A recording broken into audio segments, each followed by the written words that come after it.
बहुत समय पहले की बात है। दूर दक्षिण में किसी प्रतापी राजा का राज्य था। राजा के 3 पुत्र थे। एक दिन राजा के मन में आया कि पुत्रों को कुछ ऐसी शिक्षा दी जाए कि समय आने पर वो राजकाज संभाल सके।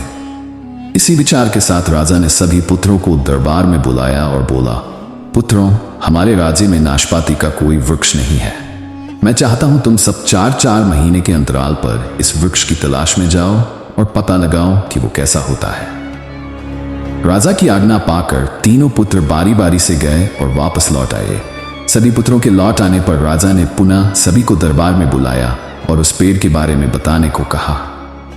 पहला पुत्र बोला, पिताजी, वह पेड़ तो बिल्कुल टेढ़ा मेढ़ा और सूखा हुआ था। दूसरे पुत्र ने पहले को बीच में ही रोकते हुए कहा, नहीं नहीं, वो तो बिल्कुल हरा भरा था, लेकिन शायद उसमें कुछ कमी थी क्योंकि उस पर एक भी फल नहीं लगा था। फिर तीसरा पुत्र बोला, भैया, लगता है आप भी गलत पेड़ देख आए, क्योंकि मैंने सचमुच नाशपाती का पेड़ देखा। वो बहुत ही शानदार था और फलों से लदा पड़ा था।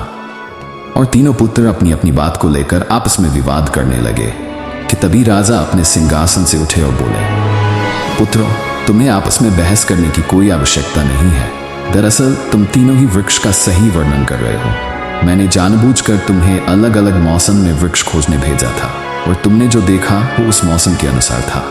मैं चाहता हूं कि इस अनुभव के आधार पर तुम 3 बातों को गांठ बांध लो।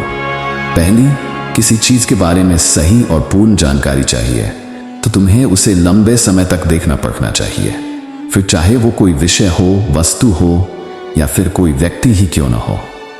दूसरी, हर मौसम एक सा नहीं होता।